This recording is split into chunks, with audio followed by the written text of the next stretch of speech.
সকালে জলখাবারের জন্য কম সময়ের মধ্যে দারুণ টেস্টি এই রেসিপিটা বানাতে পারেন। কম তেল দিয়ে বানিয়ে নেওয়া যায় আর এইভাবে বানালে বাচ্চা থেকে বড় সবাই খুবই পছন্দ করবে। নমস্কার বন্ধুরা, রূপাস কিচেনে সবাইকে স্বাগতম। তাহলে চলুন দেখে নেওয়া যাক। শুরু থেকে শেষ পর্যন্ত দেখার জন্য আপনাদের কাছে অনুরোধ রইল। প্রথমে মিক্সিং বোলের মধ্যে নিয়ে নেব 1 কাপ ময়দা।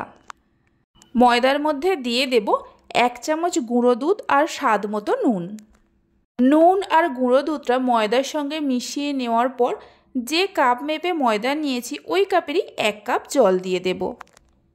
জলটা দেওয়ার পর ভালো করে মিশিয়ে নেব। মিশিয়ে নেওয়ার পর দেখুন মিশ্রণটা অনেকটাই ঘন, তাই আরও হাফ কাপের মতো জল দিয়ে দেব। মানে ব্যাটারটাকে পাতলা করে তৈরি করতে হবে। 1 কাপ ময়দার জন্য এখানে আমার 1.5 কাপ জল লেগেছে।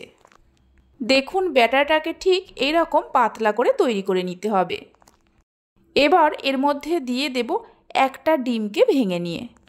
আমি একটা ডিম দিচ্ছি, আপনারা চাইলে 2টো ডিমও দিতে পারেন।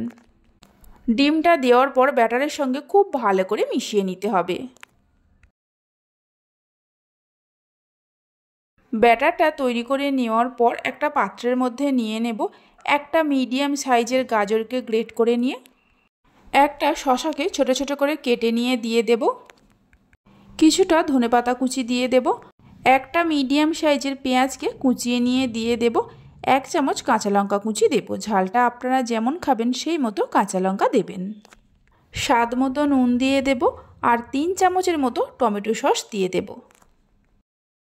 সব কিছুকে ভালো করে মিশিয়ে নিলেই পরোটার জন্য পুর তৈরি হয়ে যাবে। পরোটার জন্য পুরটা তৈরি করে নেওয়ার পর গ্যাসের ওপর একটা ফ্রাই প্যান বসিয়ে দেব। প্যানের মধ্যে অল্প একটু সাদা তেল দিয়ে তেলটা ভালো করে লাগিয়ে নিতে হবে। প্যানটা যখন গরম হবে 1 হাতা করে ব্যাটার প্যানের মাঝখানে দিয়ে প্যানটাকে ধরে এইভাবে একটু গোল করে ঘুরিয়ে নিতে হবে। এই সময় গ্যাসের ফ্লেমটা লোতে রাখতে হবে। ব্যাটারটাকে গোল করে ঘুরিয়ে নেওয়ার পর গ্যাসের ফ্লেমটা লোতে রেখে এইভাবে একটু রেখে দেব। 1 থেকে 1.5 মিনিট রাখলে দেখবেন এরকম শুকনো ভাব চলে এসছে। তখন এইভাবে করে একটু গোল করে ঘুরিয়ে নিয়ে উল্টে দিতে হবে। উল্টে দেওয়ার পর যে পুরটা তৈরি করে রেখেছিলাম এর মাঝখানে দিয়ে দেব। পুরটা আপনারা কম বেশি করে দিতে পারেন। পুরটা দেওয়ার পর পরোটাটাকে চৌকো শেপে ফোল্ড করে নেব। প্রথমে একটা সাইড থেকে নিয়ে এইভাবে করে আটকে দিতে হবে। একটু চেপে চেপে দিতে হবে। একটা ব্রাশে করে একটু ব্যাটার নিয়ে এর ওপরে দিয়ে দেব, তাহলে পরোটাটা খুব ভালোভাবে আটকে যাবে, ভাজার সময় আর খুলে যাবে না। আবারও একটা সাইড থেকে নিয়ে এইভাবে আটকে দিতে হবে।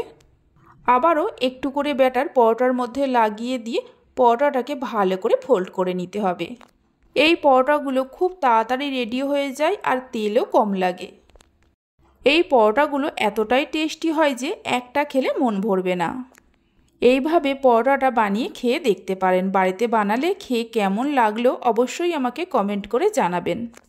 এবার পরোটার ওপরে অল্প করে সাদা তেল ছড়িয়ে দিয়ে গ্যাসের ফ্লেমটা একটু বাড়িয়ে উল্টে পাল্টে পরোটাটাকে একটু ভালো করে ভেজে নিতে হবে।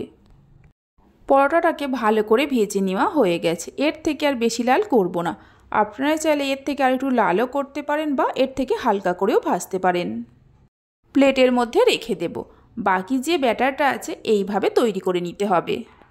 রেসিপি ভালো লেগে থাকলে অবশ্যই একটা লাইক করবেন, বন্ধুদের সঙ্গে শেয়ার করবেন। ভালো লাগলে চ্যানেলটি সাবস্ক্রাইব করে পাশে থাকা বেল আইকনটি প্রেস করবেন নতুন রেসিপির আপডেট পাওয়ার জন্য। সবগুলো পরোটা তৈরি করে নেওয়ার পর একটা পরোটাকে আমি হাতের মধ্যে নিয়েও দেখিয়ে দিচ্ছি। দেখুন পরোটাগুলো কত সুন্দর হয়েছে। তাহলে চলুন ভিডিওটা আমি এখানেই শেষ করছি। আপনারা সবাই ভালো থাকবেন, সুস্থ থাকবেন। ধন্যবাদ।